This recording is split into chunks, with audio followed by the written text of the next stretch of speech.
বাংলায় সবই সম্ভব। জেলবন্দি মহিলাদের গর্ভবতী হওয়ার বিষয় নিয়ে কার্যত চিন্তিত কলকাতা হাইকোর্টের প্রধান বিচারপতি।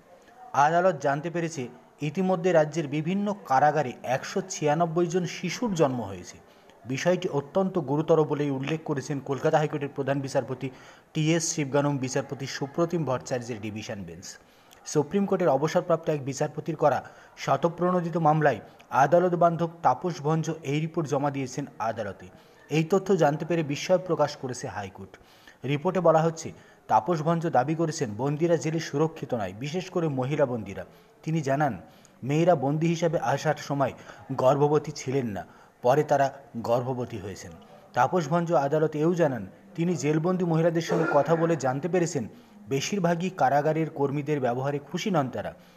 তিনি এও অভিযোগ করেন, রাজ্য বা জাতীয় মানবাধিকার কমিশনের তরফে এই বিষয়ে এখনও পর্যন্ত কোনো নোট বা রিপোর্ট জমা পড়েনি। কলকাতা হাইকোর্টে তার আবেদন, থানা থেকে পরীক্ষা করিয়ে মহিলাদের কারাগারে পাঠানো হোক এবং মেয়েদের জেলে পুরুষ কর্মী প্রবেশের উপর নিষেধাজ্ঞা জারি করা হোক।